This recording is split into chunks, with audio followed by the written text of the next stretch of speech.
జగన్మోహన్ రెడ్డి గారిని చూస్తూ ఉంటే, వైసీపీని చూస్తూ ఉంటే నాకు చాలా జాలేస్తుంది. నాకు నిజంగా జాలేస్తుంది. ఎందుకు చెప్తున్నానంటే అండి, ఇది ఈవేళ ఆర్కే గారు అన్న మాట ఎంత అయితే వీళ్ళు ఎంత తిట్టేసుకుంటున్నారు వాళ్ళే. ఇది ఈ రోజు జరిగింది కాదండి, ఎప్పటి నుంచో ఉన్నది. వీళ్ళ స్టైల్ జాలేస్తుందండి. పాపం వాళ్ళ వికెట్ వాళ్ళే కొట్టేసుకుంటుంటే, వాళ్ళ గోల్ వాళ్ళే వేసేసుకుంటుంటే చూడడానికి ఎలాగైనా కొంచెం ఇబ్బందికరంగా ఉంటుంది, జాలేస్తుంది కూడా. యాక్చువల్ గా జంబలకిడి పంపని అప్పట్లో సినిమా వచ్చింది. ఆ సినిమాలో ఒక కామెడీ డైలాగ్ ఉంటుంది. ఏంటంటే ఆ కామెడీ డైలాగ్,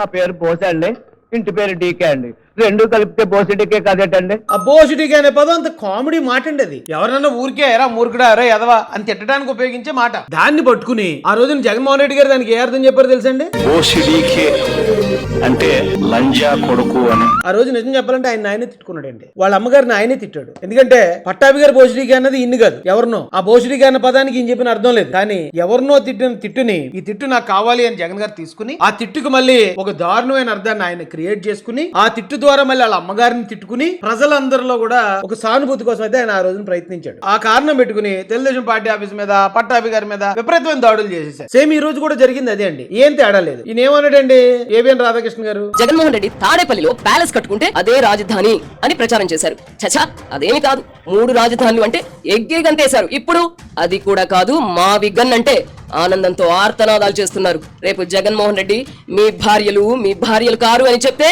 గుడ్డిగా నమ్మేసి కట్టుకున్న దాన్ని చెల్లిగా భావించి పెళ్లి సంబంధాలు చూడడానికి కూడా వెరవని వెన్నెముకలేని బ్యాచ్. ఇందులో ఎక్కడ బూతు లేదండి. అయితే మాట అయితే కొంచెం కఠినమైన మాట. అది ఆ మాట మాట్లాడకుండా ఉంటే బాగుండని నేను కూడా అనుకున్నాను. కానీ జగన్మోహన్ రెడ్డి గారిని అంత గుడ్డిగా నమ్మేస్తున్నారు వీళ్ళు. ఆయన ఏ చెప్తే చేసేస్తున్నారు అనే ఉద్దేశంలో మీ భార్యలు కాదు మీ చెల్లెళ్ళు అంటే కూడా నమ్మేసేలాగా ఉన్నారు వీళ్ళు. దానిలో అంత భయంకరమైన బూతు లేదండి, కాకపోతే కటువైన మాట. అయితే దాన్ని వీళ్ళు ఏం చేసుకున్నారండి, రాజకీయ వ్యభిచారి రాధాకృష్ణ. ఈ ఎంతంత పెద్ద మాటలండి. అక్కడ ఎక్కడన్నా రాధాకృష్ణ గారు చెప్పిన దాంట్లో ఇలాంటి పదాలు ఏమైనా ఉన్నాయా? రాజకీయ వ్యభిచారి, బ్రోకరు, బూతు ఇలాంటి మాటలు ఎక్కడ లేవండి. కానీ ఒక కఠినమైన పదం ఉంది. దాన్ని వీళ్ళు వంక పెట్టుకుని ఇప్పుడు ఆ మాటని ఎలా క్రియేట్ చేసుకున్నారు చూడండి. రాజకీయ ముసుగులో రాజకీయ వ్యభిచారాన్ని తను చేస్తూ వైఎస్ఆర్ కాంగ్రెస్ పార్టీ నాయకులను ఉద్దేశించి వారి భార్యల్ని ఇంకొకరికి తార్చుతారు. చూడండి, జగన్మోహన్ రెడ్డి చెప్తే మీ భార్యలు కాదురా అంటే, అవును మా భార్యలు కాదు మా చెల్లెలు అనేసుకుంటారు, అంత మూర్ఖత్వంలో ఉన్నారు వీళ్ళని ఏబిఎన్ రాధాకృష్ణ గారు చెప్తే, వైసీపీ ఎమ్మెల్యే ఏం చెప్తున్నాడు, వాళ్ళ భార్యలు తారుస్తారు అన్నారు అంటే ఆ మాట ఎక్కడన్నా ఉందండి? అంటే వీళ్ళే తిట్టుకోవడం కదా, అది వాళ్ళ భార్యను వాళ్ళే తిట్టుకోవట్లేదా? వైసీపీలో ఉన్న వాళ్ళు అందరి భార్యల్ని ఇప్పుడు ఈ ఎమ్మెల్యే తిట్టినట్టు కదా. పాపం వాళ్ళే తిట్టేసుకుంటున్నారండి. చాలా జాలేస్తుంది నాకు, నిజంగా జాలేస్తుంది. వాళ్ళే తిట్టేసుకుంటున్నారు, వాళ్ళ అమ్మను వాళ్ళే తిట్టేసుకుంటున్నారు, వాళ్ళ భార్యలను వాళ్ళే తిట్టేసుకుని ఆ కారణం చూపించి దాడులు చేయడం ముందుకు వస్తున్నారు. ఆ కారణం చూపించి ఏబిఎన్ మీద దాడి, ఆ కారణం చూపించి మిగతా వాళ్ళందరినీ బూతులు తిట్టడం మామూలు కాదండి.